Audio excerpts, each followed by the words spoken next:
never been done before. We the people tell the government what to do. It doesn't tell us. We the people are the driver. The government is the car. And we decide where it should go and by what route to do. We the people are free. And I hope we have once again reminded people that man is not free unless government is limited.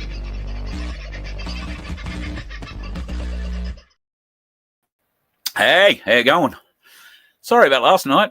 Hell of a day yesterday. Been a big day today as well, just between you, me, and the Gold Post. But had some interaction with police today, which has been interesting. And I must say, very good interaction with the Queensland Police Force. Interestingly, I also came across an article today about their recruiting and their dire need of new recruits, although they're playing it down. There are 12,000 police apparently in Queensland, but that's at least 10% down on what the nominated number should be. And we all know they've been running recruiting advertisements all over the world. Haven't seen too many here in Queensland, although I don't watch any free-to-air TV. So it would be hard for me to see any TV ads. And while I do listen to the radio while I'm driving, increasingly less and less. So I don't get a lot of advertising these days either. So maybe they are running them and I'm just not aware of it. But anyway, I thought that was interesting. How are you all? It's been a little while since we caught up. Aussie Sue, God love you, woman. First in, and like you beat me in the room. I set up the thing and came in and you were already in here waiting. You kicked off beautifully. And getting ready for the big move. Heading off tomorrow, I saw. Yeah, there we are. Should be at Russell Island on Saturday afternoon for people in other parts of Australia who have no idea where you're coming from or where you're going to. Aussie Sue, one of our marvellous moderators, lives in or just out of somewhere up near Mount Isa and has decided to come to cooler climes. Russell Island, which is in Moreton Bay, a beautiful part of the Queensland coast, just north of the Gold Coast, just off Brisbane. Really nice. It's going to be a hell of a lifestyle change from Mount Isa, where you get in the car if you need to go to town. But here you've got to get in the car and then get on a boat before you can go to town. And then it's probably a good 40-minute drive, depending on where you want to go. I mean, there's plenty of great shopping around the ferry port. In fact, I used to live very close to the ferry port when I was living in Brisbane. Laura's still up there. I go up there quite a lot. So I do hope we will have the opportunity once you settle in to either have you over on the mainland or we'll come over and visit you at Russell Island. And there's a few other. G'day, Rolly on Russell Island. Who else do I know on Russell Island? There's a few people over there, actually. So, yeah, we could probably have a bit of a get-together. And who knows, we might be able to fill up a barge and bring over a few cars, have a couple of beers at the local Russell Island pub, which I am led to believe is not a bad place to have a beer, just between you, me, and the Gold Post. Agate Master is in the room too. J1, Tony, good to see you, brother. G'day, Deb. Silky, Dusty. Where am I getting Silky from? Calling you all sorts of friendly names now. Sorry, Dusty. Hope you're doing all right, brother. And life out there in Western New South Wales is treating you, well, as best as it possibly can at this point in time. My phone is about to ring, so I'm going to silence that. Who else is in the room that we haven't seen? DM. I saw somewhere that you're getting yourself a new puppy or have got yourself a new puppy. Now, I did see you described what that puppy is. A light blue and white brindle-patched bull Arab and Great Dane. Very cute, very easy to forgive. Very cute. I've had a bit to do with the bull Arabs and I've had a little bit to do with Danes over my years as well. I've never owned one, but a combination of the two. I have known people who've had the combination of the two. Congratulations on getting yourself a puppy for life. And when he's full grown, he's still going to want to sit on your knee. Have no doubt. They are the best dogs, but they think they're lap dogs. So be forewarned, brother. Be forewarned. Who else is in the room tonight? Scrolling down. Hello, Michelle. Michelle Bradley Smith, another one of our wonderful admins. And the glorious Sunflower is getting some visitors this weekend. Just between you, me, and the Gay Post. Oh, so might I be. Could they be the same visitors? It might be. And I'm just going to see whether or not they might be in the room tonight.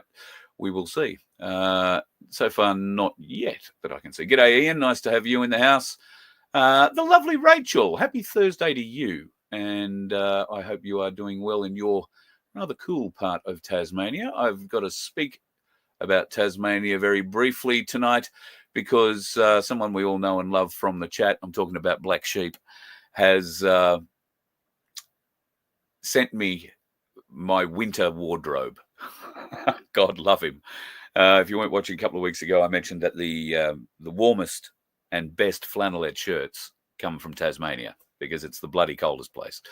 So no point buying a flannelette shirt in Queensland and going to Victoria and thinking you're going to be warm in it. You will not. However, you will be in the Tassie ones. And thankfully, there's a couple, or maybe 4 headed my way. So thank you, Black Sheep. You're a legend amongst us. And I can't thank you enough for what you do, both in that regard. But for those who don't know, Black Sheep is a wealth of knowledge, particularly when it comes to religion, all sorts of religions.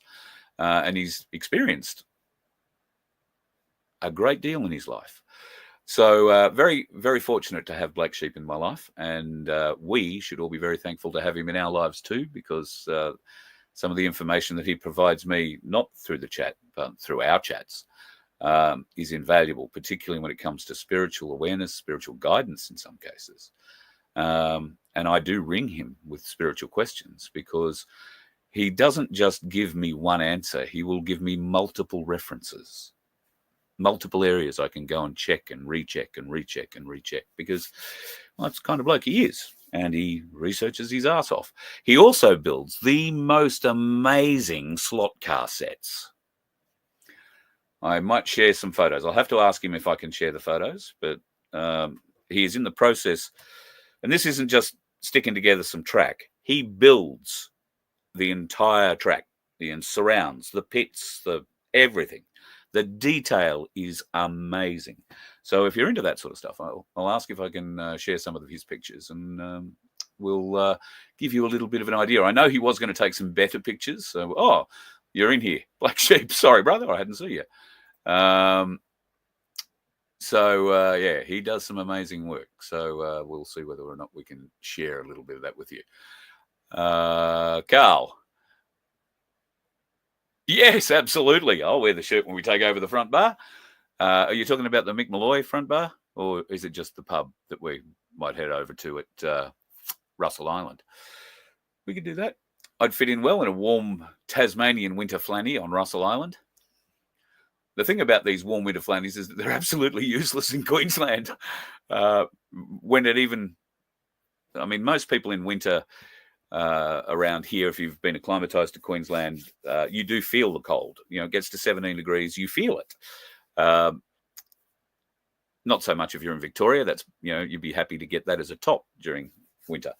But yeah, we've grown weak in our old age. And you'll be pleased to know that the bruise, I thought somebody told me I was going to have this bruise on the side of my face for some days, like weeks. And I can tell you that is definitely not the case. For those of you who didn't see what I did to myself, I'll show you, because why not embarrass myself further?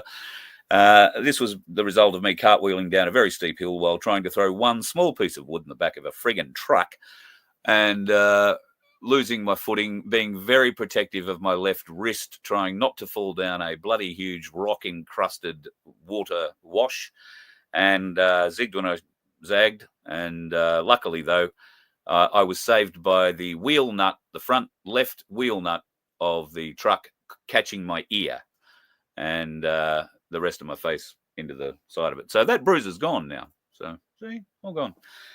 So I've always fixed myself pretty well, always been pretty well repaired, if that's the right way of saying that. All right, back to the chat quickly. Cunning Lingers, you wore a dry as a bone in Tassie. Yeah, I can understand that. Here we go. Black Sheep's talking about his track. Yeah, he doesn't make the actual track. No, I should point that out. There is a slot car, some electronics involved, but it's everything outside or inside the track that he makes. And it is spectacular. Absolutely spectacular. Yes, I didn't have to dodge the gunshot, just the wheel nut. And, well, thankfully, I didn't get the whole wheel, just grazed it. A bit like Trump. God, there's a bit of a stretch. All right, I think I've got down there. Hello, Donna. Nice to have you in. Fell in, cracked your forehead on a very heavy table. You look Neolithic. Yeah. I don't want to laugh at that. Oh, you'll use your last X39 patch and it went down in 12 hours. Right, well, what I didn't tell you about this was that the real problem was down on my left leg. My left shin took a huge hit on a very large rock. Took a little bit of bark off, bit of bleeding. But, you know, there's no skin, no muscle, no nothing on the shin bone. So I've punched it very hard, and I had an egg come up that is, well, you know those little soft footballs that Macca's used to give away with food for kids to entice them to, you know, eat other kids? It's about the half of one of those came up on my leg almost instantly, and it was sore.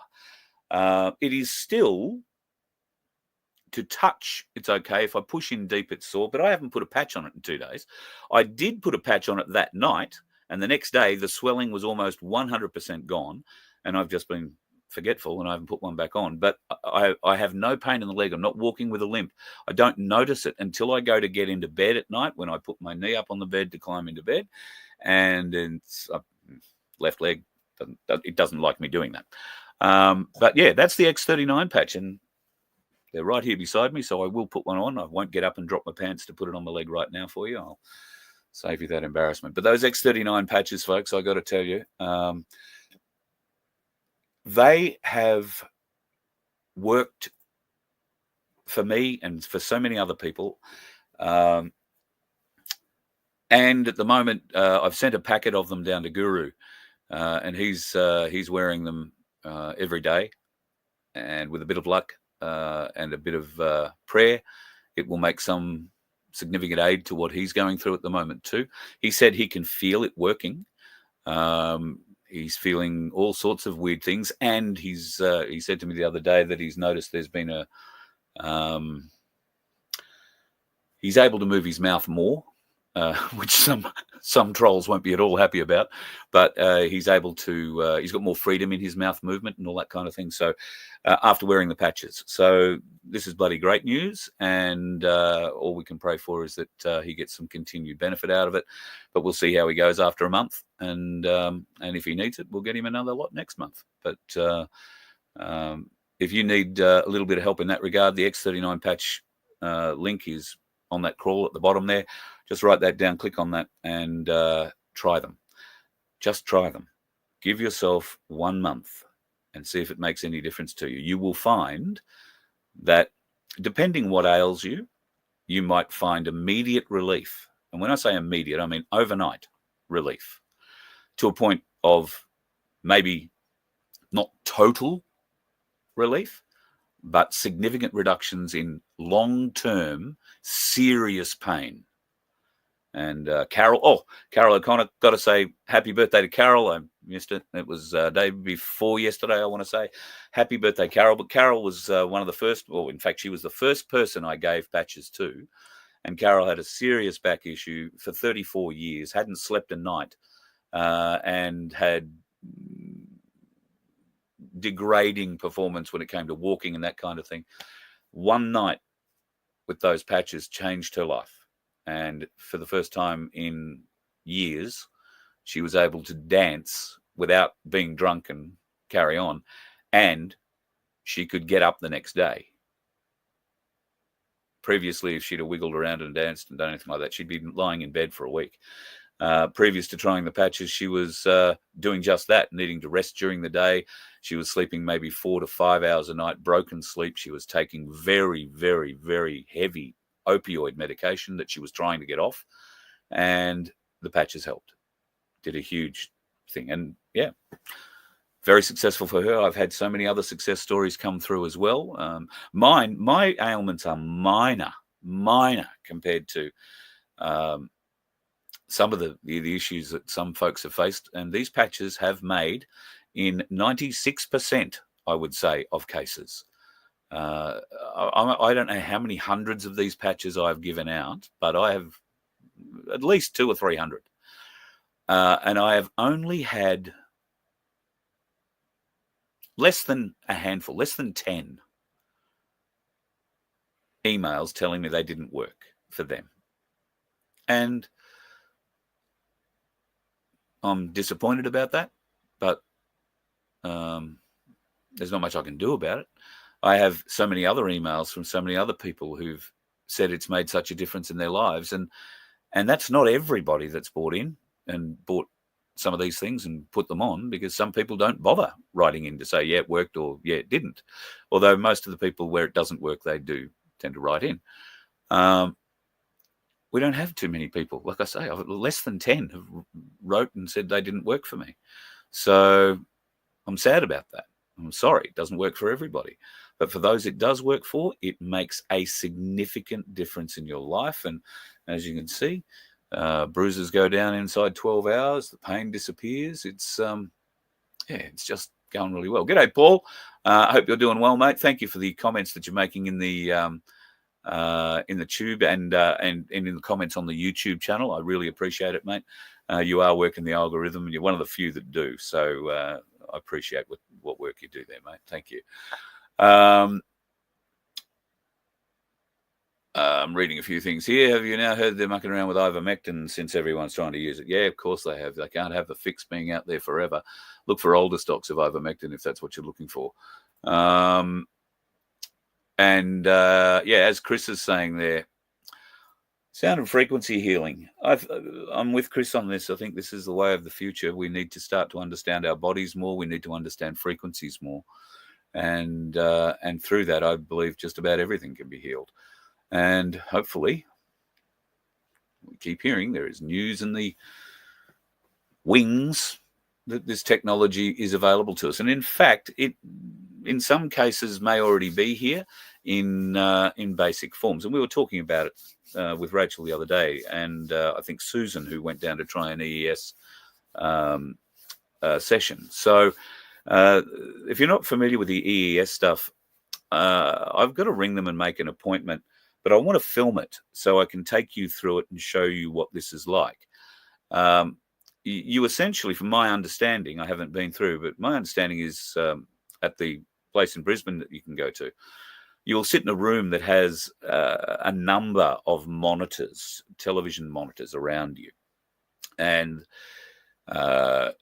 you'll be given a set of headphones and your choice of a meditation track or something else to listen to. And you essentially sit in these rooms, and from what I've seen, the colors change on the screens. There's different patterns. There's all sorts of weird different stuff.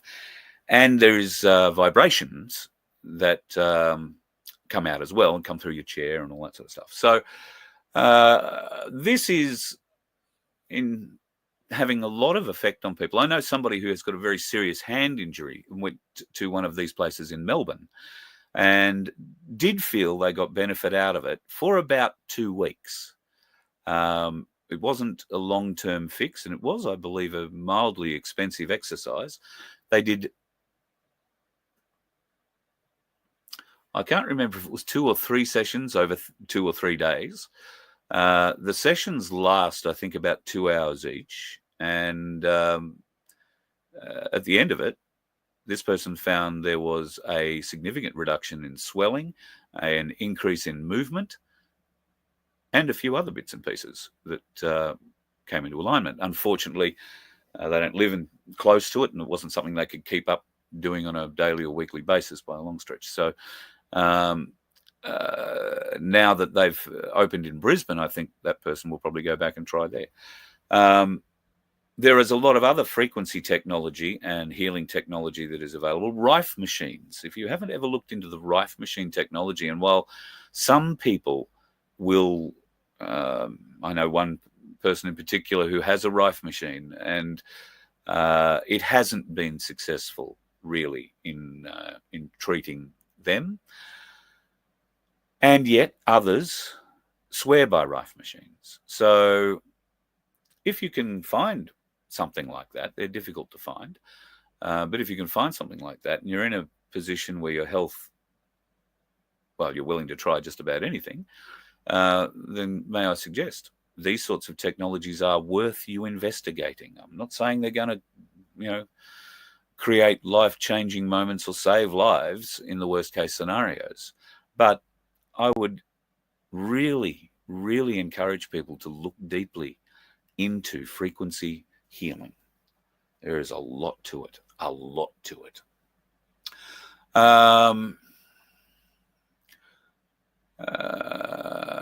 Here we go. What have we done here? You don't have a rife machine, but you and Sunshine have purchased the halos. All right. I know somebody, I want to say somebody on the property here bought a halo. He's not on the property at the moment. I've got to ask. He did say he wanted to come and show me, and we were going to film it, but he got called away. Somebody got sick in the family, had to head off. So we'll probably get that in the next couple of weeks. But I'm really unfamiliar with that halo technology. Sunflower, you and I must talk. I'm very keen to find out more about it. So research it, the halo device. Thank you, Chris. Good man, good man. And it works well on you, Sunflower. Great. How's it working on Rick? Have you seen any appreciable help or changes? That would be spectacular. Be wonderful. But not saying that the advances it's done for you aren't. I'm very glad that you're feeling much better. And don't catch what Sandy's hopefully getting rid of in the next day or two. Hello, Sandy. I did see you pop up in there somewhere. Looking forward to seeing you guys this weekend too. So the Tesla machine. Yeah, I haven't heard much about the Tesla machine, to be honest. There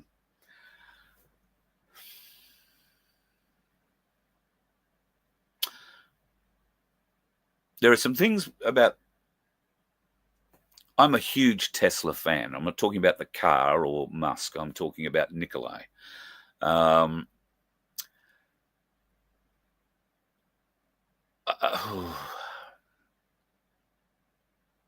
don't think I'm letting anything I shouldn't out of the bag when I say there are a lot of Tesla technologies and patents that were kept from us. These patents include free energy, free power, but are not limited to that. There are medical patents. There are electromagnetic patents that would enable levitation or magnetic transportation, if you like. Ether energy, ethereal energy. These have all been kept from us. Now, there's something like I can't remember the number exactly, but it's something like 6,200 different, what we would probably call magical patents exist and have been held by the elites.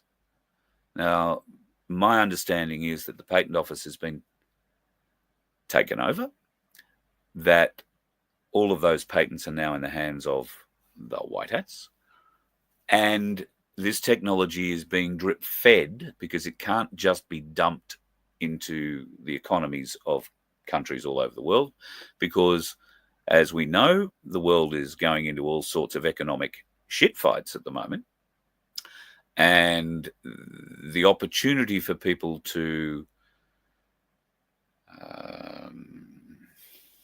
misuse the technology, to abuse the privilege of being able to access and supply this technology, that it's not secure enough yet, is what I'm told. So when this technology does become available, it will be free. This is the mantra that I keep getting told. When I talk about these businesses that are setting up with frequency healing and like the EES and whatnot, I can't discount what they're doing, because there is patents for this sort of technology. Now, whether or not the patents they're running on their screens or whatnot are the right ones, I don't know. Who would know? we're at the very, very beginning of this journey, and I don't know if that makes us test dummies or adventurers, explorers. I prefer to think explorers, but we've got to give it a go. And my heartfelt wish is that you would give it a go if you find yourself available.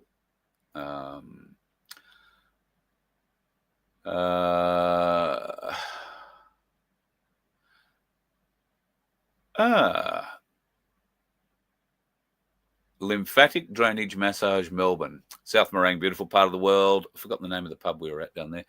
But yes, lymphatic drainage is another wonderful way to get toxins out of your system. I had a lymphatic drain massage a long time ago, 10, 15 years ago. I was sick for a day afterwards because it got there was so much toxin in my body. It just, yeah, it was an interesting time. I didn't know you could feel so bad getting such bad shit out of you. Who knew it could be so bad? But anyway, I would highly encourage it, though. Lymphatic drainage massage. And South Morang, the place to go if you're in Melbourne. Med beds will be administered by the military. Yep, Tony, that's my understanding. In fact, the med beds will be owned by the military for at least 10 years, is my understanding. And in that 10 years, people will be trained in their full and correct use, supervised by the military. And as that 10 years ekes out, obviously there'll be more and more and more and more and more of these things available. The training centres will be putting through. It's unclear at this stage whether or not it will be any of the people who currently work in our medical system. It's very unclear whether or not they will be placed in charge of this at all, at any point down the track, or whether or not they will need to begin, probably with some explanations beforehand, before they're even let close to it, I would imagine. Because there are some significant doubts about some, more on the administrative and bureaucratic side, I would like to think, but maybe not, in the medical system, who would not have us profit from this by getting healthy. They would prefer they profited from this by us getting broke, getting a debt. That's what they're very good at doing, giving us debts. Sunflower. The EES system also gives you serious detox symptoms. Oh, right.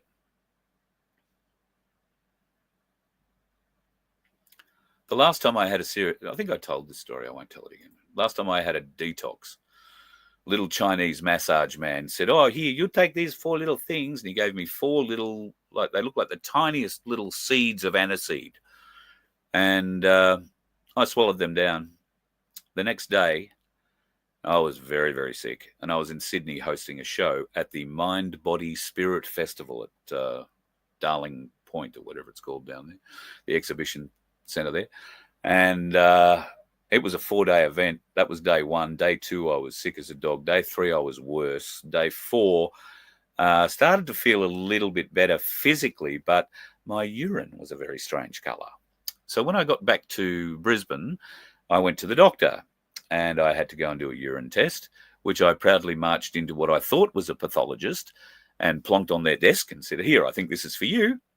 And a woman looked at me and then sort of turned to her left, and there was a whole waiting room full of people. And she said, "I think you want the pathologist next door." I'd walked into some other office thinking it was the pathologist. So anyway, walked into the pathologist. She came out, picked up the little bottle, looked at it and said, "Oh, well, this person's not very well, are they?" And I said, "Oh, aren't they? Why is that?" She said, "Oh, no, all that blood in the urine." I said, "What do you mean blood?" She said, "Oh, that's what all that little red stuff is floating around in there." Now, as far as I could tell, my urine looked like rust at that stage, like pissing rust. And I went home thinking, "Oh, what have these 4 little pills done for me?" And mind you, I hadn't stopped taking the pills. He gave me a packet of them. I even bought the packet. He didn't give them to me. I bought it. and it was like $80. And I was still taking 1 or 2 of those every day, purging the system like he told me to do. I had to do it like for 3 weeks or something. Anyway, turns out it really did clean me out to a point where there was lots of blood in the urine and all sorts of other crap. So, yes. Fun times, fun times. What else we got in here?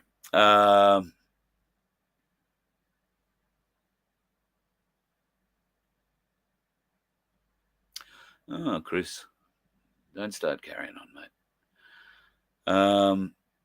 Good on you, Deb. Your husband heads off to a lymphatic and laser physio. Wow, combination of laser and massage. Wow, I haven't heard about that before. You'll have to be mentally screened before you're put into a med bed. I would think that would be the case because they program these things on, from my understanding, you don't just get in it, it analyzes you and says, right, well, I'm going to fix up everything that's wrong with you.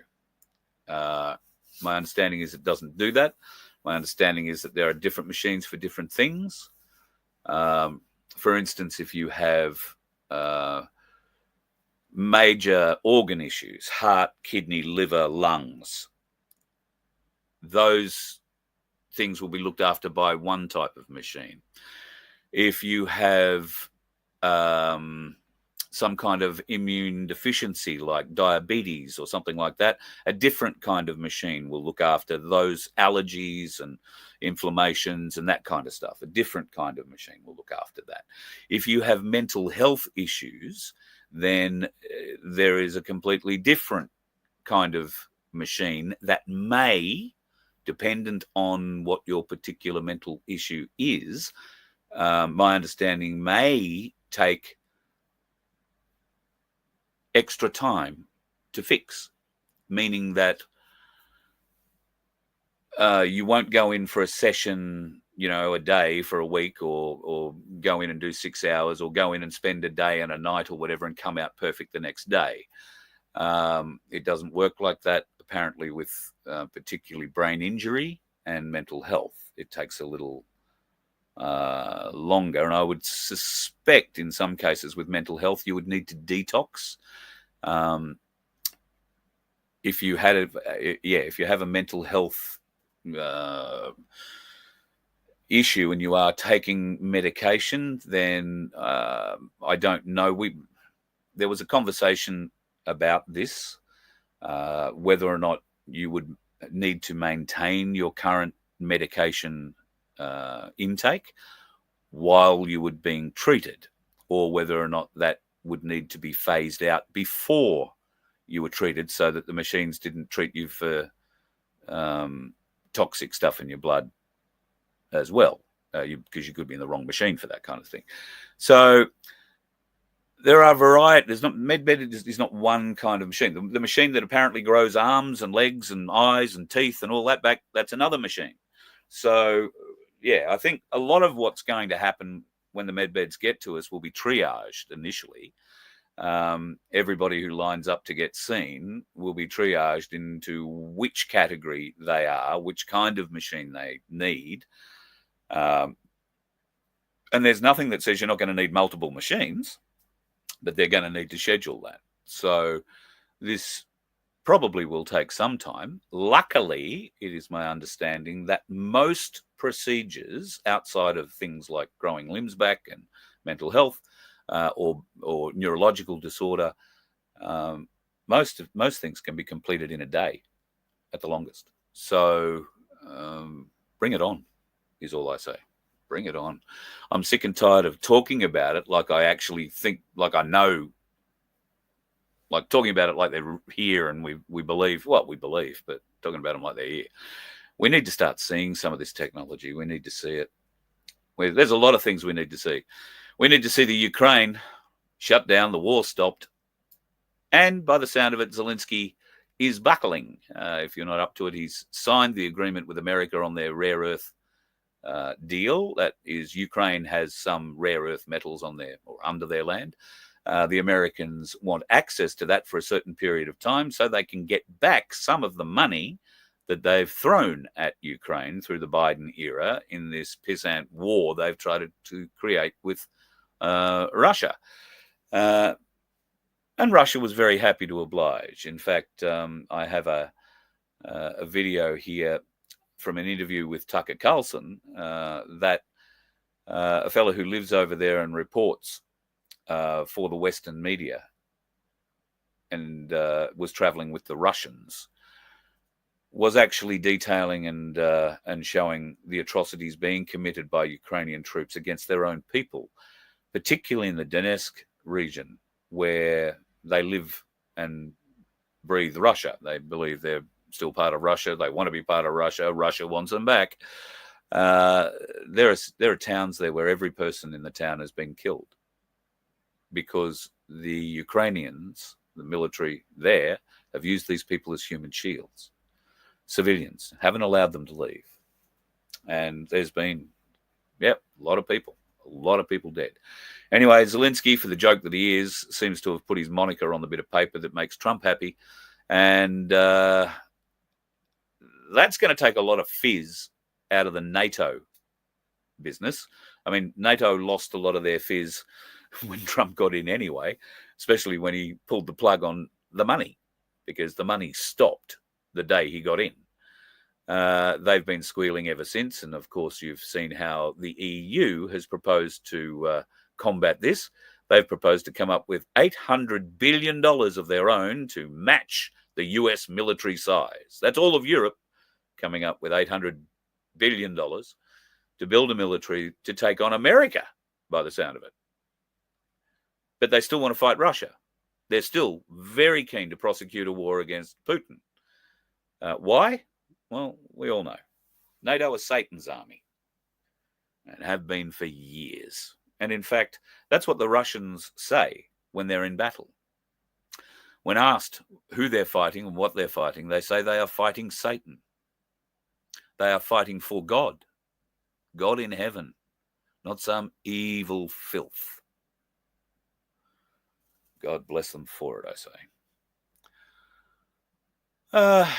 I do have a couple of things I did want to show you tonight, and I've prattled on 40 minutes, a lot longer than I thought I was going to.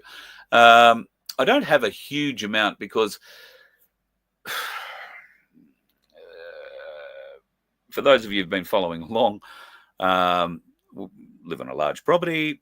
There is a lot of wood down on this property. We're under fire order to get a lot of that wood cleaned up. We've had problems with wood chippers and trucks, and tractors. Excavators going well, though. We've had stupid old fat man falling down a hill. Rainy days, can't get trucks up hills around here. We can't get our wood chipper to certain places if there's been. In fact, we got rain at 10 o'clock last night here and couldn't get the truck up the hill until after lunch today. Wasn't even much rain, but that's just how steep it is around here. So working very hard. And last night, in fact, yesterday, I don't think I've worked that hard. I started at 8 o'clock yesterday morning. I finished at about 4:30 or 5 o'clock yesterday afternoon. I came in here to set up for the show and collapsed in the chair and went to sleep and woke up at 1 o'clock in the morning and went to bed. So that's why there was no show last night. I was dead and even woke up late this morning. So it must have worked me out. But feel fit for it. Lots of running uphill and lots of lifting of wood and playing with chainsaws and all that sort of stuff. So that was part of the issue with last night. But yeah, there's been a lot going on around here at the moment with various different things, and I'm involved in some aspects of that. And it has been a little time consuming. So keeping up with what's going on in the world has been a little difficult this week. And as I say, I don't follow too much when it comes to mainstream media. So I really don't know what's been going on, but I have heard Albo's in a bit of a panic, and my God, it makes me feel good. Now, why is he going into damage control? Because Penny Wong, that strange, strange woman, there are so many other things I want to call her, but I'm going to be mostly polite. The mad cow has let it slip that The Voice isn't off the agenda. It won't be called The Voice. Albanese has also refused to say that the ideas behind the voice are off the table. And the way he's phrasing it is that the former government put that forward and it failed. So the former government is his government, okay? Because there is no government in control of Australia at the moment, if you believe in the Australian government, yada, yada, yada. All right? So we're in a caretaker mode. So there is no government. The former government is the Labor government, the one we've been suffering under, since Albo started. Now, Albo's very upset because Penny Wong, in a podcast, alluded to the fact that they were going to, well, the voice wasn't over with. It wasn't going to be called the voice, but there is a way to bring forward all of the things that the Uluru Statement from the Heart reflected in a parliamentary vote. And if you are stupid enough to vote for the Greens, the Teals, or Labor, or any independent that preferences any of them in this forthcoming election, that's exactly what's going to happen. We won't be asked. There will be no referendum. There'll just be the ramrod of legislation. They've done it now to us twice. Remember last December? Remember the freedom of speech laws they put through without any debate. They rammed them through with the backing of the gutless bastards that support Labor. And, well, One Nation at that time were about the only people who stood up, Gerard Rennick and co, but nobody else. They all jumped on the bandwagon. None of them deserve to be re-elected. None of them. If you have an independent in your area, vote for them before you vote for anybody else. If you have a trumpet of patriot, if you have a heart, if you have a People First candidate in your area, vote for them 1, 2, and 3, or 3, 2, and 1, or 2, 1, and 3. I don't care.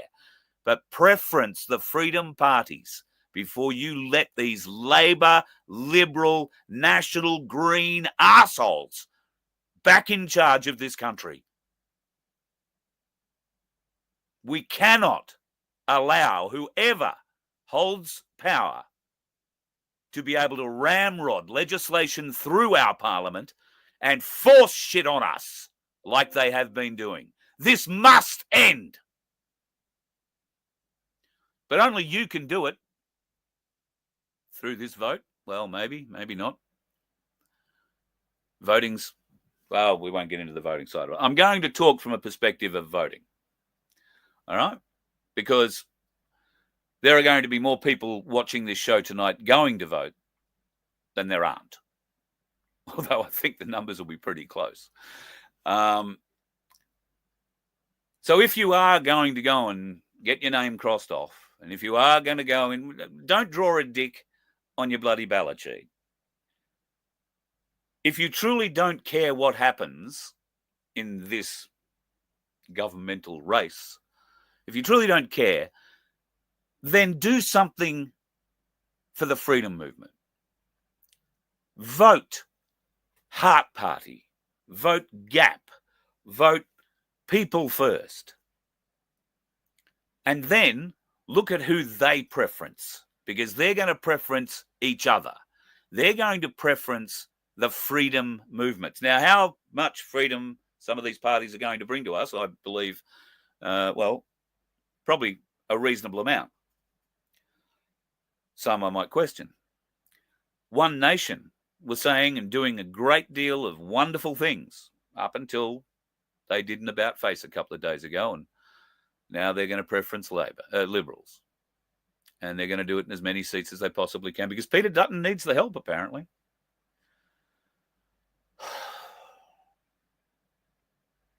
We the people need the help, people. We the people. It's that simple.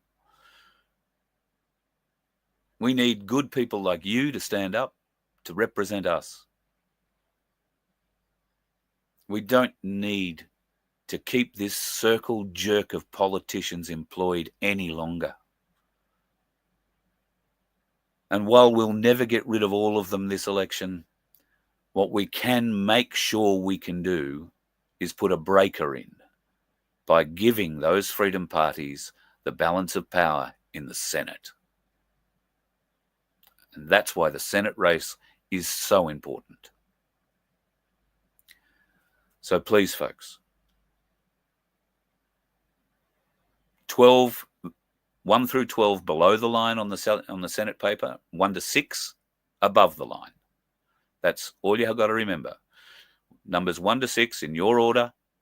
If you're going to vote above the line, if you decide to vote below the line, you don't need to fill out every box. You just need to fill out 12. But I urge you, if you're going to go below the line, find those 12 people before you get to the ballot and find out who they're preferencing. Because if you're going to preference an independent that's throwing all his preferences to Labor, you're voting for Labor or Liberal or the Greens or the Teals. And we can't win anything with that. All we're going to get with that is Albo or Dutton riding roughshod over us. Continuing to ride roughshod over us.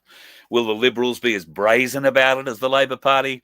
I'd like to say no, but I have no trust or belief in them in any way, shape or form. So, yeah, probably not. Probably not.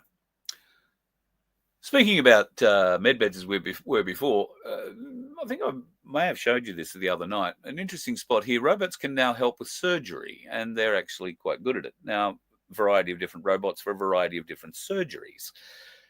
But I'll show you the... did I load the picture? I don't think I did load the picture.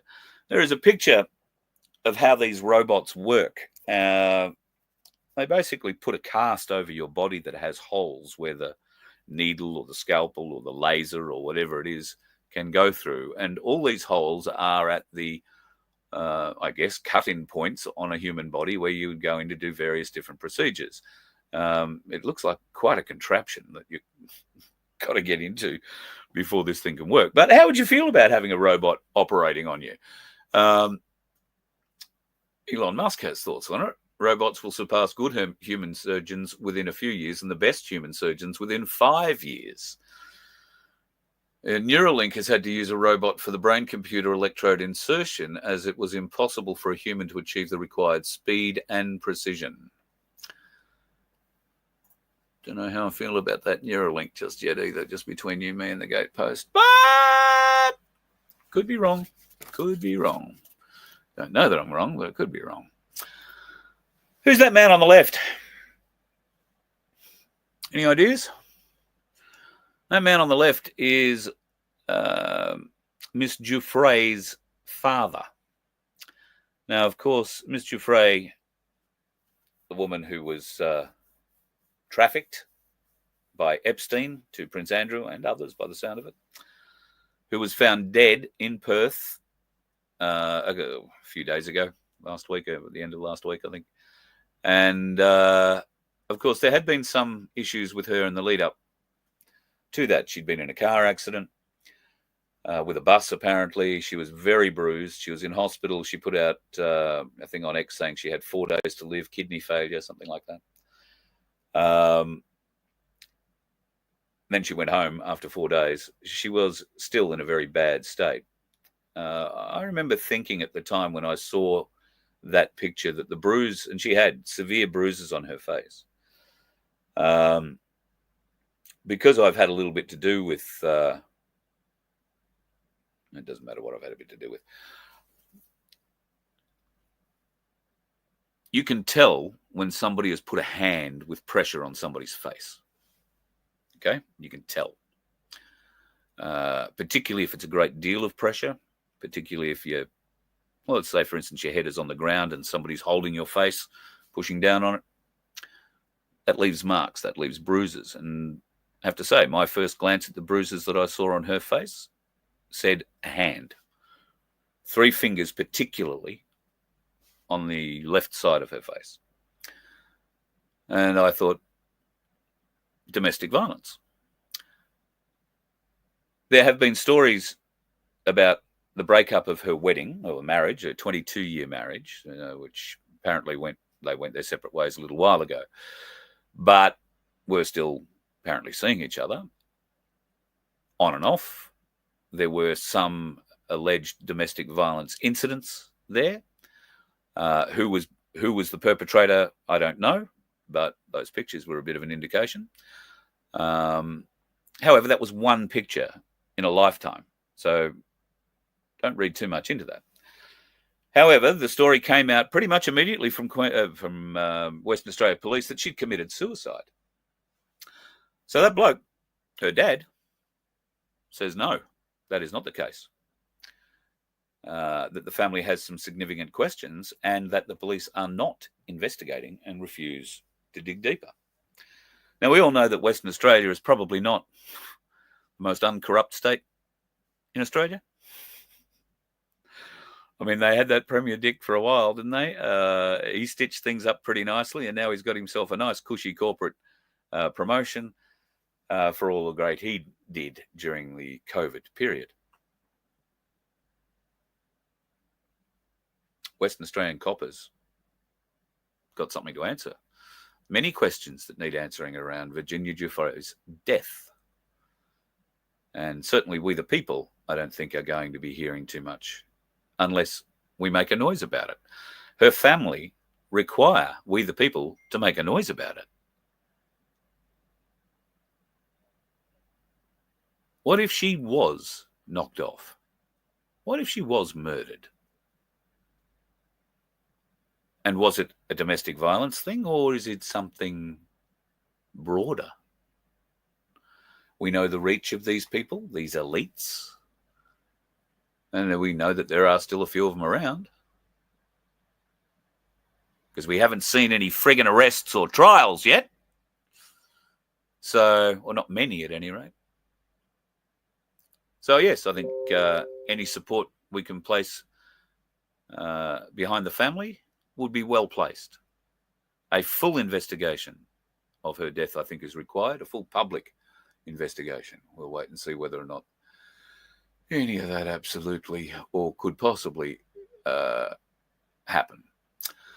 Last couple of days, after the Tucker Carlson piece that I played 2 nights ago, basically his full 30-minute speech to the nation, as I called it, it is one of the most amazing speeches and encouraging speeches that I've heard from an American about Australia ever.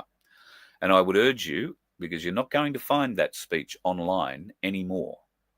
I think it's disappeared from X, which is where I came across it. And it's not available on YouTube, I don't think, anywhere else. The only place you're going to find it is inside my show, because I copied the program. I took it, taped it. I have a copy of it here. So if you want to share that, you basically share the last show, not last night's, the night before. And I would encourage as many people as possible to watch that interview before they go and vote. If you're going out to vote, watch that interview. It will give you a little bit of an insight as to what he's doing and how the elites are doing things to us. How do the elites take control? This was a question that was posed to me by someone very close to me not so long ago. Oh, you talk about these elites. No, they've got all this control. And no. And I tried to explain the boiled frog syndrome, and that seemed a bit too hard. But Tucker Carlson, and I'm sorry to go back to him, but this is an important piece. And he's speaking here with somebody from the financial industry. There is mechanisms, or there are mechanisms, to induce something called breakaway civilizations. How do they induce a breakaway civilization? Why do you call it the breakaway civilization? Breakaway civilization was a term made famous by Richard Dolan, and it simply described a decision to create a parallel system. First it started with the black budget, but it grew, call it the national security state, but to build a civilization that literally was separate and not subject to the laws of the existing one. So if I'm running a company and I want to bring up new systems, I'll bring up the new systems while I'm running the old, and I'll run them in parallel, and I'll move things over slowly, and then at some point I bring the current thing down. And to me, that's what the financial coup was. You're moving the money out of one system and putting it in another. So in theory, 21 trillion is enough at a 5%, interest rate to basically finance a private government, if you will. Yeah, very interesting. And sound familiar at all? Take money out of one thing into another, which reminds me, speaking of taking money out of one thing and putting it into something else, we were going to catch up with Emily from QSI. That was meant to be last week, but she didn't. She missed a connecting flight, or a plane never turned up, or something happened, and we couldn't catch up. This week, we were meant to catch up earlier today, but she quite rightly wants to be across a few of the issues that are happening at the moment in the world, because it's impacting, obviously, what they're talking about and how the QSI Nasara Jasara system is going to work. So she's asked if we could postpone that another week, and we'll have a new government by then, and that could mean significant differences. Whether or not we've got a changed government, but it'll be a different government. So we'll see. But anyway, hopefully we'll be able to make time next week with Emily to catch up for those folks who are interested in the QSI thing. And I know that there are certainly, I've got a lot of questions still. And yeah, I'm sure there are a lot of questions about me and training, which we'll have to get to at some point. All right, folks, going to love you and leave you. I think we've nearly eked out an hour tonight. So it's been a pleasure to share my time with you. And thank you very much for sharing your time with me. I'm sorry about last night. And tomorrow, tomorrow could be interesting. I'm not sure whether or not I'm going to have mobile service tomorrow. But if I do, there is half a chance that tomorrow night we will be coming live from a very different venue. And if not, there probably won't be a show tomorrow night if I don't have any mobile signal. I'm going to be in a different area, and it's a bit remote. So we'll see where it is. I'm not sure. Starlink, I've actually lent my Starlink to Cass at the moment, so I don't have it with me. And I'm using hers. It's a weird thing, but hers is on the roof. So I think there's going to be a better than 70% chance there'll be a show tomorrow night. I'm just not sure of the Telstra coverage in the area that we're going to, but I'll take the modem, we'll hook it up and see if we can. And we all are going to be in for a little experience this weekend, can I say? I'm going to take you somewhere you never thought you'd go. No, it won't be to the polling booth. Just to be sure about that.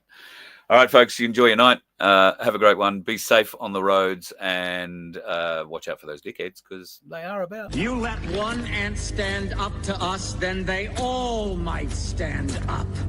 Those puny little ants outnumber us 100 to 1. And if they ever figure that out, there goes our way of life. It's not about food. It's about keeping those ants in line. That's why we're going back. Does anybody else want to stay? Let's rock!